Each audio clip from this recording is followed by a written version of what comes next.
Hello friends, this is Kamal Singh Chauhan and welcome back to the next topic of mental ability named ordering test. Is one of the simplest topic in mental ability. In such type of questions, clues are given regarding comparison amongst a set of persons or things with respect to their qualities. The candidate is required to analyze the whole information from a proper ascending or descending sequence and then answer the questions accordingly. For example, our topic name is ordering test.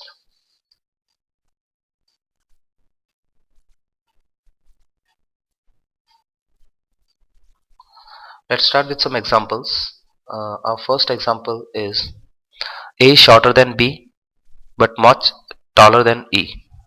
A is shorter than B but much taller than E.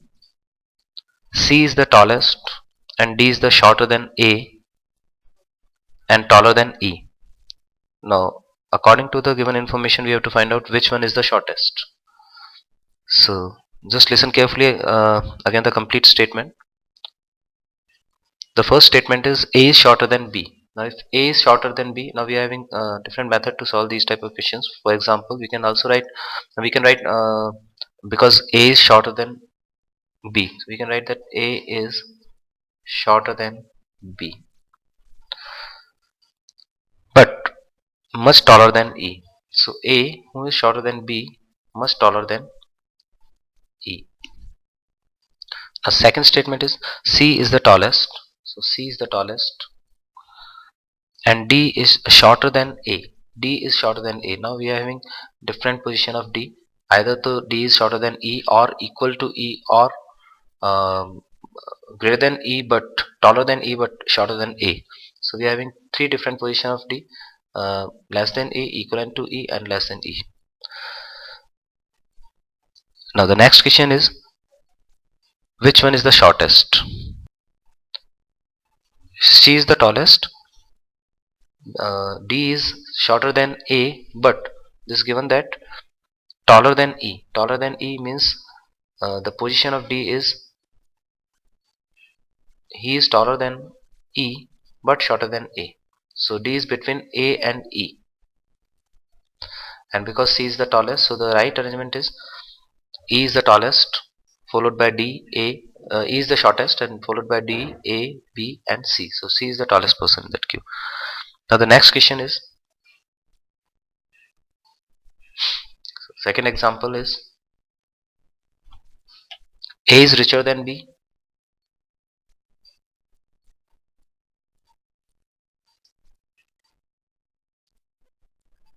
A is richer than B.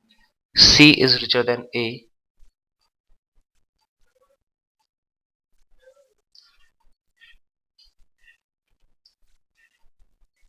C is richer than A. D is richer than C.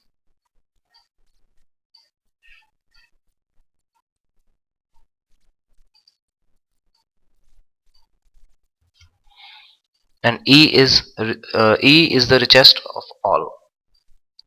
So E is the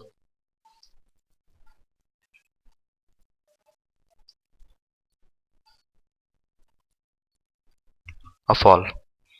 Now, if they are made to sit in the above degree of richness, who will be in the middle position means central position. So let arrange the different people first, because this is given that A is richer than B. So we can write that A is richer than B. Now C is richer than A. C is also richer than C is richer than A. You can write it like this: A is richer than B and C is richer than A. D is richer than C.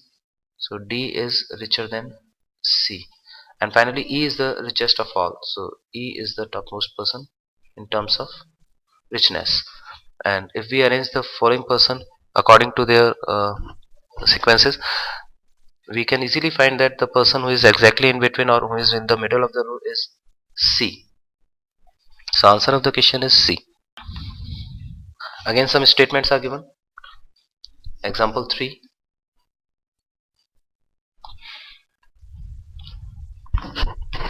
P, Q, R, S and T are 5 friends.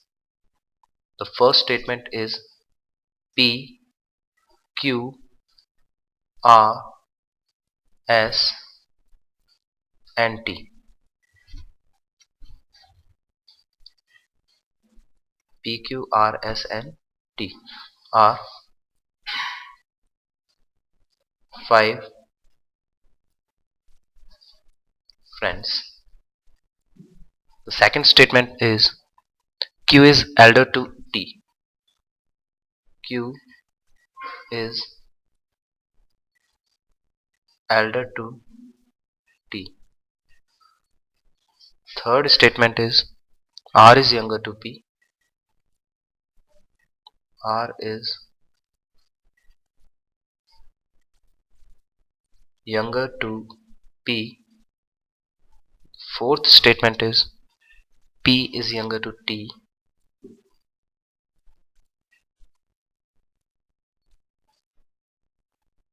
P is younger to T.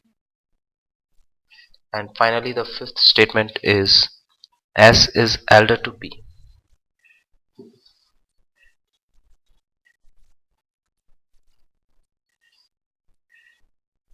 S is elder to P.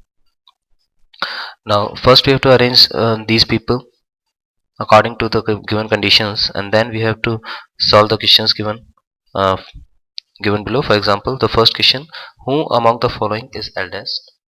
First question based on this given conditions is who amongst the following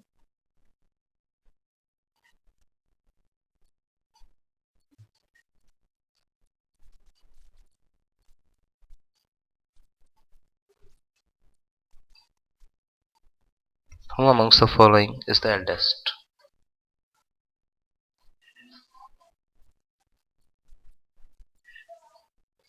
And our options are P, Q, S, and none of these.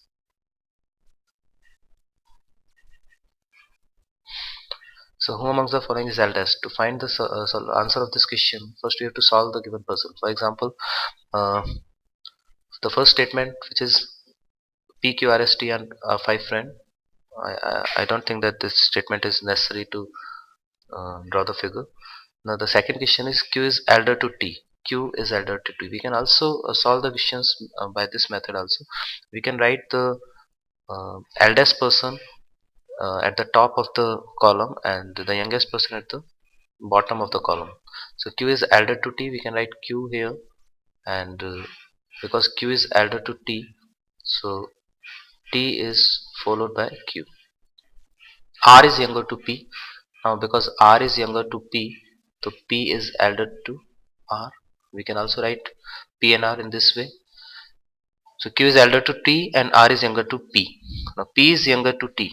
P is younger to T. Now we can compile the previous two statements and previous two positions. For example, Q is elder to T. Now T is elder to R, or P is sorry, T is elder to P and P is elder to R, and S is elder to P.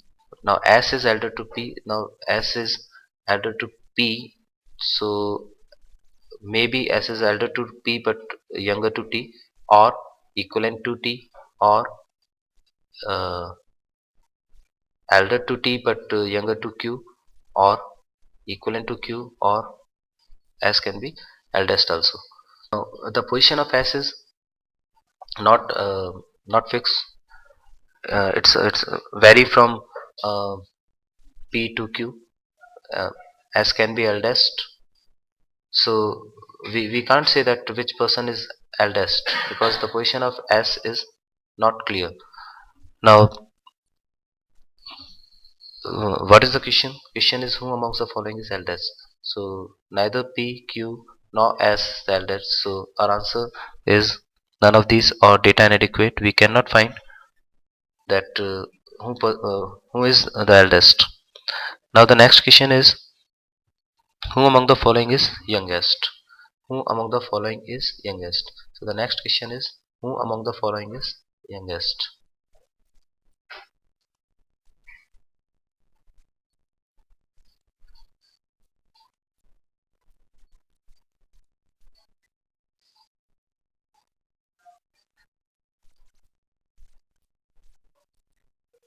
and the options are same. P is the first option, R second option, T third option, and fourth option is again none of these. Now we can easily find that according to the diagram, R is the youngest person in that queue. So we can easily give the answer of this question, that R is the youngest person. So option B is right. So this is the next one more example. This is one of the example in which the position of any person in that queue is uh, not exact, it's vary. So in these type of questions, answer of some questions are data inadequate or none of these, and some questions we can easily answer. Now take another example.